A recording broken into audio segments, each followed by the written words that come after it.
Basic शिक्षा मंत्री संदीप सिंह जी हमारे साथ मौजूद हैं। सर, खैर में उपचुनाव है, किस तरीके की तैयारियां हैं? क्योंकि यहाँ पर आरएलडी जो है मेन विपक्ष रहा है, लेकिन इस बार आपका घटक दल है कि क्या उम्मीद मानते हैं सर इसको लेकर? देखिए, मुझे लगता है कि खैर में हमारी एनडीए मिलकर के हमारे संयुक्त प्रत्याशी भाई सुरेंद्र दिलेर जी इस बार मैदान में हैं और मुझे लगता है कि जिस तरह से आपने स्वयं कहा कि खैर में आरएलडी और भाजपा अगर एक साथ मिलकर के चुनाव लड़ रहे हैं तो मुझे नहीं लगता कि कोई भी और विपक्षी चुनाव इस मैदान में सामने बसता है।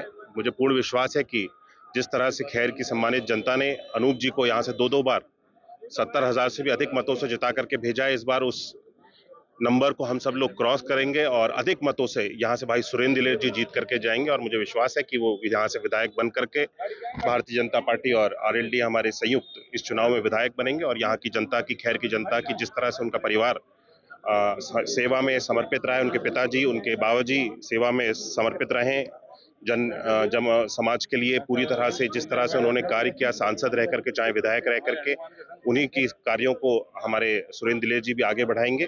मेरी बहुत बहुत शुभकामनाएं। धन्यवाद। बटोगे और कटोगे को लेकर एक बड़ा ट्रेंड कर रहा है मामला, लेकिन अखिलेश यादव जी आए थे, बोले अंग्रेजों के जमाने से ये सब मामला लिया हुआ है, इनका कोई अपना है नहीं। और योगी के भेष में उन्होंने एक माफिया उनको योगी आदित्यनाथ को बताया। सर, इसको लेके आप क्या कहेंगे? बोले योगी के ये काम नहीं हो। देखिए, मुझे नहीं लगता कि मुझे अखिलेश जी की इन बातों का जवाब देना चाहिए। ये जनता तय करेगी कि किसको जनता को सिर पे बैठाना है, सिर माथे रखना है और किसको जनता को सबक सिखाना है। ये काम जनता का है। जब जनता 20 तारीख को वोट डालेगी, जनता जिसको चुनेगी उसी को हम सब लोग मानेंगे। जाटलैंड इलाका कहा जाता है, बड़े जाट हैं। और अखिलेश यादव जी की अगर बात करें तो चारू कहना है जो कि दलित समाज से आते हैं, उनके ससुर हैं जो कि जाट समाज के आते हैं। क्या लग रहा है, जाट हालांकि क्षत्रिय होता है और हिंदू धर्म बहुत अच्छे से निभाता है, क्या लग रहा है जाट इस बार बटेगा या एक तरफा बीजेपी की तरफ जाएगा? क्या मानते हैं आप इसको?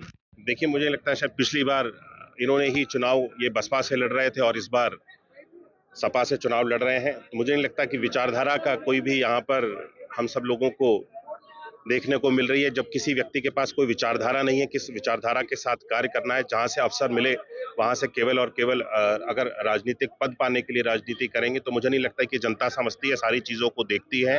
पिछले चुनाव में भी उनको यहाँ से भारी मतों से हरा करके भेजने का काम हमारी सम्मानित खैर की जनता ने किया था और इस बार भी भारी मतों से यहाँ से हमारे प्रत्याशी जीत करके जाएंगे और बाकी जितने भी विपक्षी हैं सभी लोगों को करारी हार मिलेगी। हम 1 लाख से पार अपनी जीत का मार्जिन मान करके चल रहे हैं, बाकी हमारी सम्मानित जनता जो तय करेगी। बहुत बहुत धन्यवाद। देखिए, ये तो हमारे साथ में बेसिक शिक्षा मंत्री संदीप सिंह, जिन्होंने साफ तौर से मीडिया की जवाब का खुलकर जवाब दिया और कहीं ना कहीं खैर विधानसभा से उनके लेके तमाम सवाल किए गए, लेकिन उनका मानना यही है कि इस बार सुरेंद्र दिलेर लगभग 1 लाख वोटों से जीतेंगे, क्योंकि आरएलडी इनका जो है वो विपक्ष में कहीं ना कहीं एक मजबूत स्थिति में रहा है, लेकिन इस बार आरएलडी उनका मेन घटक दल है। तो कहीं ना कहीं अपने जो प्रत्याशी हैं भाजपा के प्रत्याशी सुरेंद्र दिलेर, उनकी जीत का धावा ठोकते हुए संदीप सिंह लगातार नजर आ रहे हैं। मैं सहयोगी जनवाब के साथ मोहित गुप्ता, खैर विधानसभा, अलीगढ़।